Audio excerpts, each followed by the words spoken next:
found cheating photos of my wife with her student, posted them on the university walls. This destroyed their careers. Hey everyone, I'm Jake, 37, and I was married to my ex-wife Leah, who's 30, for over 3 years. We were as close as two peas in a pod, and I never imagined she would completely wreck everything we built by cheating on me. Even now, as I write this, my heart feels incredibly heavy, but I'm hoping that putting it all down will somehow help me feel a little better. Leah and I met several years back at a street festival in our town. For whatever reason, I kept running into her over and over again, even though there were tons of people around that day. By the 6th or 7th time, we couldn't help but laugh. I mean, what were the odds? I'm the type to believe the universe lines things up for you, so I took it as a sign. She was this average-height, green-eyed blonde, and something about the way we kept crossing paths felt like more than a coincidence. Eventually, I worked up the nerve to talk to her. The conversation just flowed effortlessly, and I remember thinking everything about her seemed perfect. She came across as really smart too, and during our chat, I learned she had just started her career as a physics professor at the state college. That blew me away because, honestly, she didn't look like it. If you weren't paying attention, you'd probably think she was fresh out of college herself, based on how young she looked and her petite build. At first, I didn't think Leah and I would end up dating. I mostly saw her as a brilliant friend who sometimes made me feel a little out of my depth with her smarts. But as we hung out more and got to know each other better, I started to fall for her. And she eventually fell for me too. About 2 months after we met, she started spending the night at my place. She'd come over sometimes for advice, especially when she was having issues with her then-boyfriend. Before long, things between us turned intimate. I know it wasn't exactly the right thing to do, but she told me she was on the verge of breaking up with him anyway. A few weeks after we started seeing each other that way, she officially ended things with him. She said he didn't challenge her intellectually and that they just weren't a good fit. Honestly, her reasons for breaking up with him didn't sit right with me at the time, but I was happy we were together, so I didn't question it too much. I had no idea I was walking right into a trap. After dating for 9 months, we ended up getting married. I was head over heels in love with her, convinced she was the one who would heal me and that we'd grow old together. Before we got married, Leah and I had agreed to start a family sooner rather than later. I've always loved kids and didn't want to wait until I was pushing 40 to become a dad. I wanted to have plenty of time to raise them and be there for all the big moments in their lives. I had always dreamed of showering my kids with the kind of fatherly love I never got growing up. Leah and I had this perfect plan, or so I thought. But about a year into our marriage, things took a turn when Leah wasn't able to conceive. By the 2nd year, it became even harder to bear. We tried everything, different methods, doctor visits, and a whole range of tests to figure out why we couldn't have a baby. The strange thing was all the results came back fine.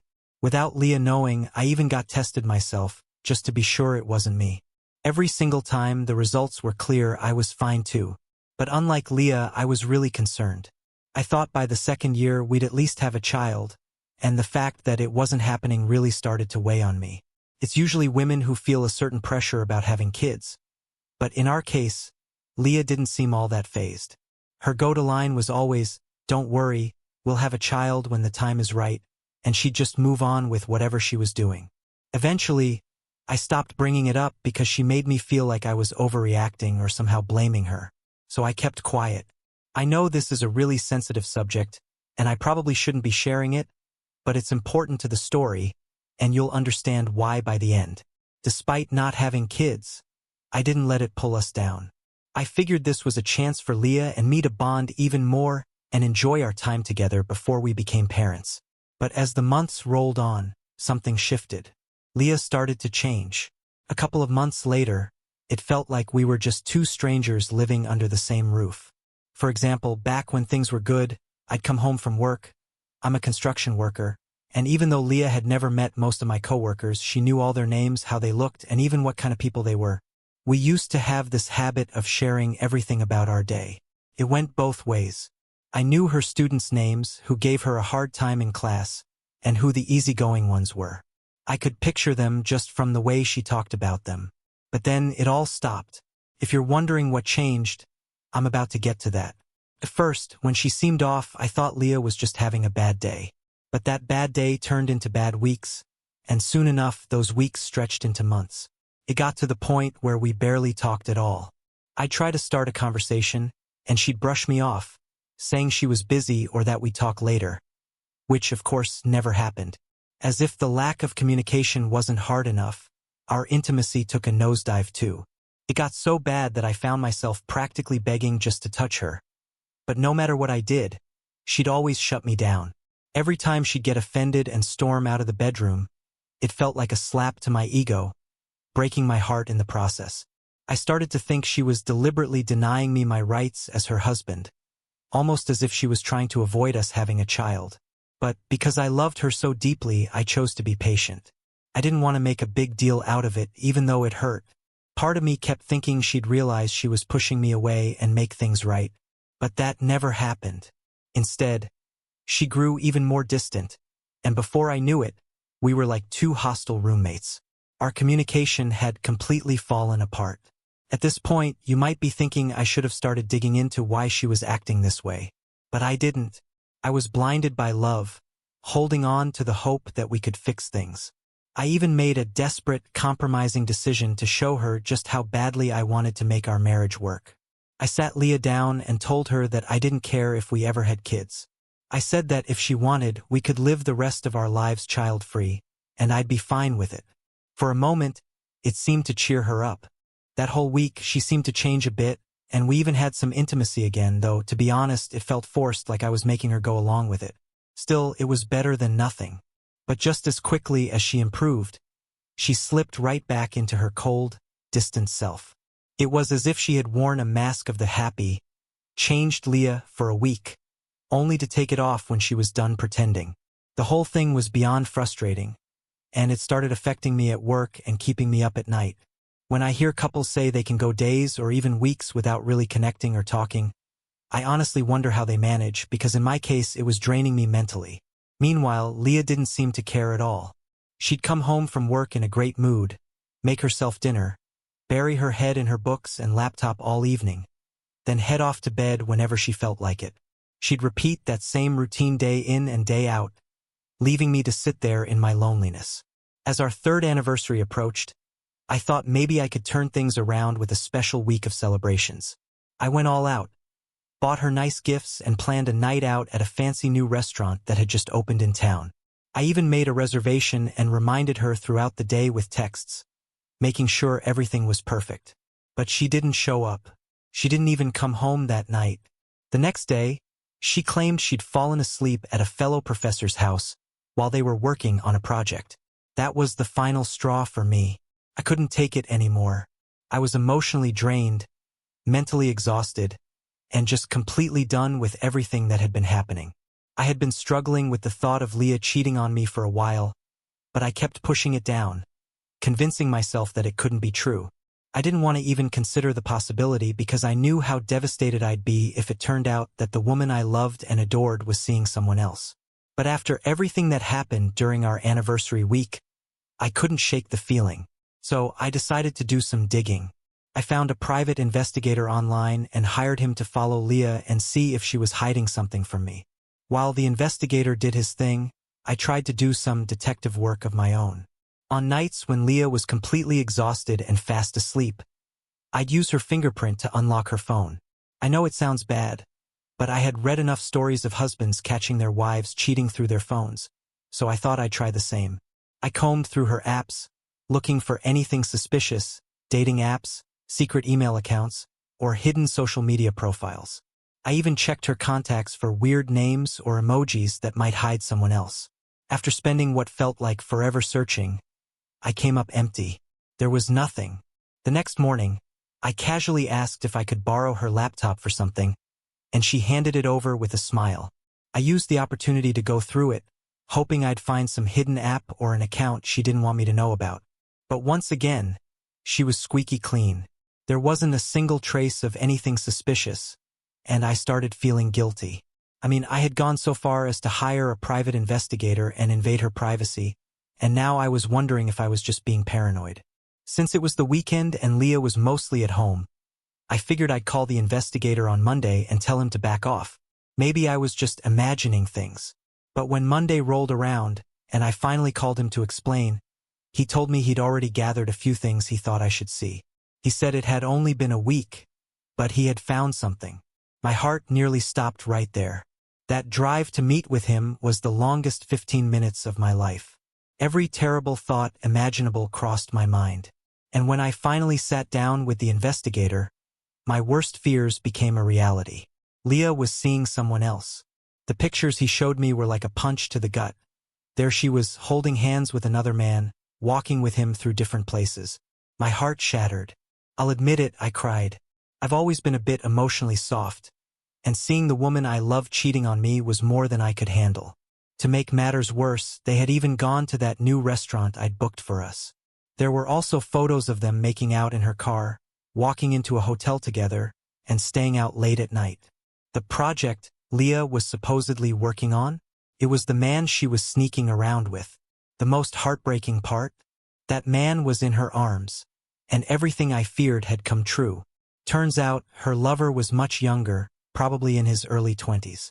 My investigator discovered that he was a final-year physics student named Ryan, and Leah was his professor. The moment the investigator mentioned his name, my heart sank. I knew exactly who Ryan was. Leah had brought him up plenty of times before, always praising him for being super intelligent and never giving her any trouble. She told me more than once that he was one of her best students. I figured she liked talking about him because she admired smart people, but I never imagined in my wildest dreams that she would stoop so low as to cheat on me with a student. I was devastated and furious all at once. Over the past 3+ years, I had sacrificed so much for Leah, making sure she had a comfortable life. I did most of the cooking, cleaning, and grocery shopping because she constantly complained about being tired. The only thing Leah took care of was the laundry, and even that was just on the weekends. I handled everything else. As for bills, I covered about 70% of them because I believed it was my responsibility as her husband to take the bigger share. I wanted her to save some money for herself, and I thought that's just what you do when you love someone, you help out. That's exactly what I did. The worst part? My own mother never supported my relationship or marriage with Leah. She warned me, but I didn't listen, and our relationship suffered for it. I chose Leah over my mom, and this was where it got me. After taking a moment to let everything sink in, I pulled myself together and told the investigator to keep following Leah. The pictures weren't enough for me. I wanted something more. I wanted to catch them in the act. That night, when I got home, I didn't say a word. As much as I wanted to confront her, I held back. The anger was boiling inside me, and honestly, I was scared of what I might do if I stayed. I needed space, so I started packing a few clothes to get out of there. But as I was pulling things out of the closet, I found something that shattered whatever love I had left for her. Packs of birth control pills, carefully hidden under a pile of folded clothes. At first, it didn't make sense. Leah couldn't conceive, right? We'd been trying for 2 years with no success, so why would she need birth control pills? And then it hit me like a ton of bricks. She had been taking those pills the entire time. She was the reason we couldn't have a baby, yet she let me worry, let me think something was wrong with us. She let me believe we had a fertility issue, all while she was secretly preventing it. I held those pills in my hand and broke down. Finding out she had been on birth control hurt me even more than discovering she was cheating with some younger guy. That was the final betrayal. I packed my things, left the house, and didn't look back. When I walked out that door, I knew I was done. I told Leah I'd be visiting my mother and wouldn't be back until the weekend. I wasn't sure if she'd buy it, but I hoped she would. That night, I booked a room at a hotel to clear my head. The next day, my private investigator called me with an update. He had been following Leah all afternoon, and it looked like she and her affair partner were headed to my house. This was exactly what I'd been waiting for. I had seen plenty of videos where men busted in on their cheating wives, and I was ready to do the same. To really drive it home, I hired a videographer to capture the whole thing. Shortly after Leah and Ryan arrived at the house, I got there too, but I waited for them to get comfortable. About 15 minutes later, I crept inside with the videographer. Leah never locked the front door. especially when she knew I wasn't supposed to be home until the weekend. As we snuck toward the bedroom, soft music was playing in the living room, so they didn't hear us. My stomach was in knots as I walked up to the bedroom door. Without hesitating, I kicked it open, and the videographer caught everything. Ryan standing behind Leah, right in the middle of it. Chaos broke out immediately. They scrambled for their clothes like rats, and as Leah realized what was happening, she started screaming and yelling at me. The nerve of her. I was so furious that I grabbed her by the arm and dragged her out of the house, completely naked. Ryan, meanwhile, managed to get his pants on and bolted before I could even turn around. It was an absolute disaster. Leah kept screaming and banging on the door, and soon enough, the neighbors came out to see what all the commotion was about. Once she realized what a scene she'd caused, she ran to her car and drove off with Ryan. Long story short, that was 2 weeks ago. That same day, I sent all the evidence, the pictures the private investigator had gathered and the video from the videographer, to the college where Leah worked. I got the idea from a story I'd read online and knew exactly how it would play out. Sure enough, the next week, Leah was fired, and her dear lover Ryan was expelled in his final year. But here's the thing, I thought that ruining their careers would make me feel better, that it would take away the pain and anger. Didn't. If anything, I feel worse. Leah's been blowing up my phone, threatening to make my life miserable because I ruined hers. Now I'm stuck, confused, and feeling more terrible than ever. I still can't wrap my head around how Leah managed to hide everything on her devices so well. But looking back, I realize our relationship didn't exactly start on the best terms. I mean, I knew she was still with her boyfriend when we started getting close, and yet we still pursued each other. I'm not saying I deserved what happened, but I can see now that things didn't begin with the best intentions. Hey everyone, thanks for all your comments. A lot of you are saying our marriage was rushed and that I should have gotten to know Leah better before tying the knot. To be honest, at the time I didn't think we rushed it. I was head over heels in love and didn't see anything wrong with getting married after 9 months of dating. I even know couples who only dated for 4 months and have been happily married for over 20 years. But now, looking back, I realize I made a mistake. If I ever fall in love again, I'll make sure to take my time and really get to know the person. You guys are also right about Leah breaking up with her ex to be with me being a huge red flag. I should have seen it. She left him for me, and I guess I should have known she might do the same to me once someone else came along. But I never expected things to turn out like this. Anyway, I met up with Leah 2 days ago and handed her the divorce papers. She was stunned that I wanted a divorce. Instead of signing them, she just laughed. She said she had done me a favor by marrying me and that I had been too dumb for her from the start. I swear, that hit me hard, but I kept my cool and smiled through it. Until the day I caught her cheating, I'd never seen her for the person she truly is. It's like a veil has been lifted, and honestly, I'd rather go through this heartbreak now than end up raising another man's child, only to find out years later that she had been cheating on me all along. What really messed with my head was her complete lack of remorse. She just kept going on about how I was lucky to have her and how I wouldn't last a month without crawling back, begging her to take me back. The audacity! She refused to sign the divorce papers and said she was giving me time to get over my hurt feelings and rethink the mistake I was making. Can you believe that?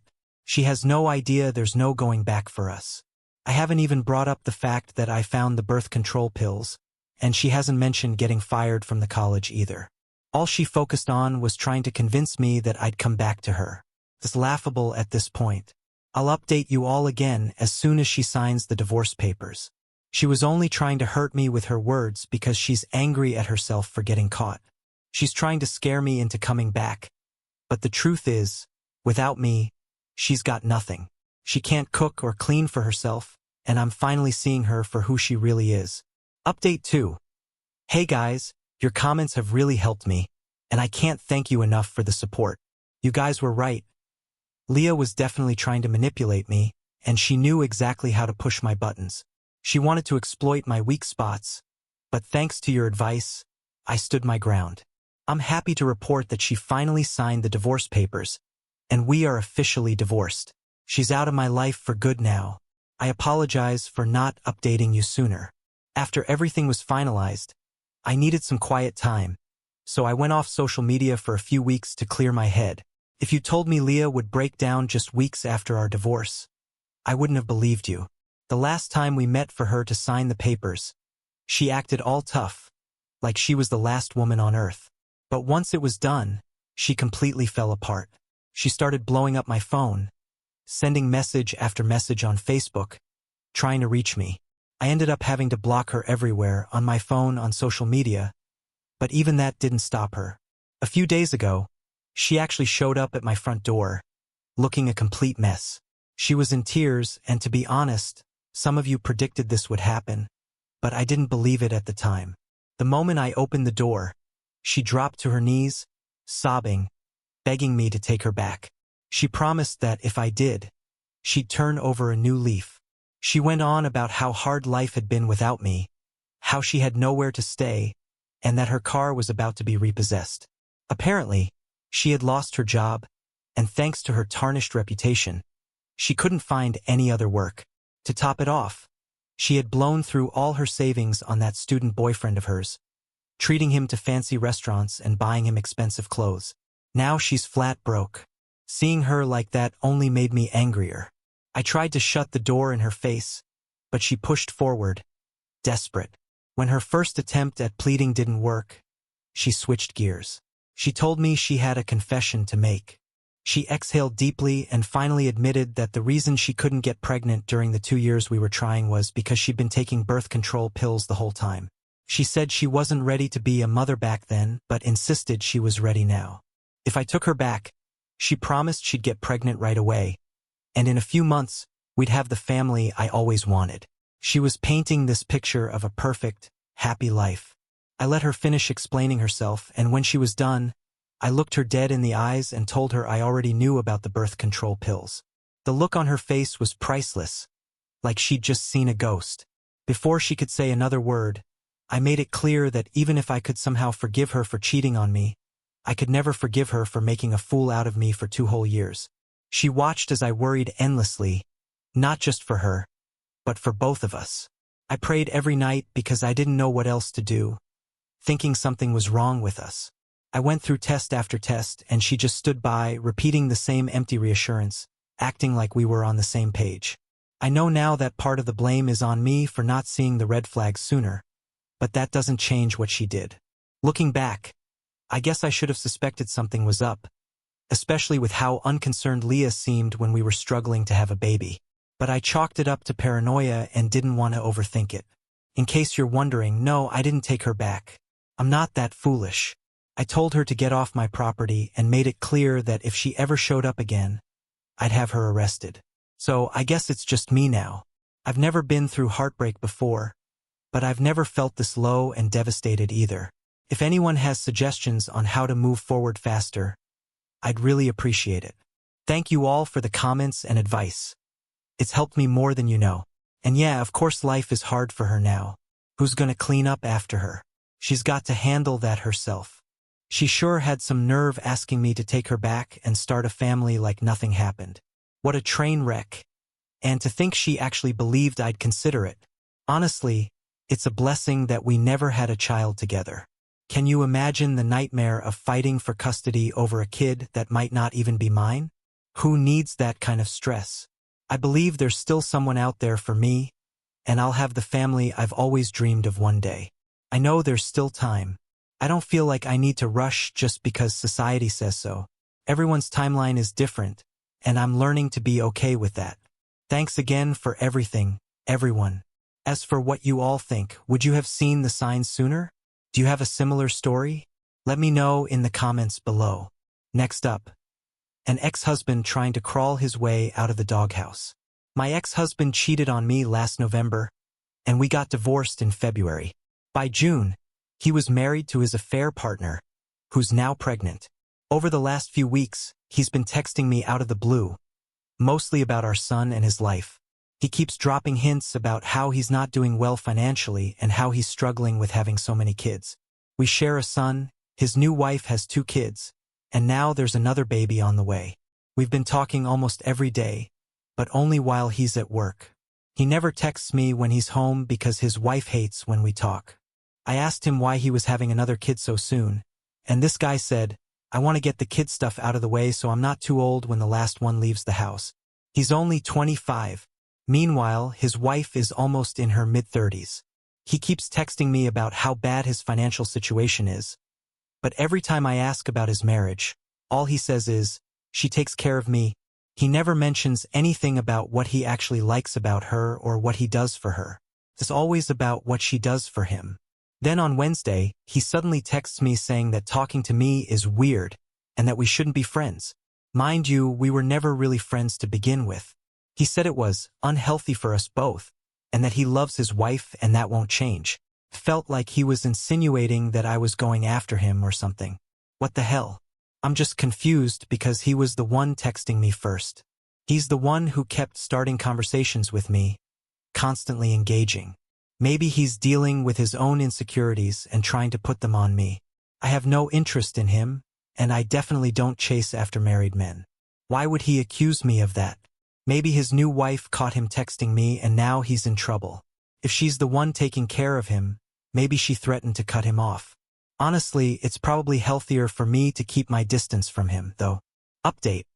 So, I had a doctor's appointment scheduled for my son, but with everything going on in the last couple of months, I totally forgot the exact date until I got a notification that it's tomorrow. I texted my ex, asking him to set up his affair partner to take our son to the appointment. I just started a new job and can't afford to miss work.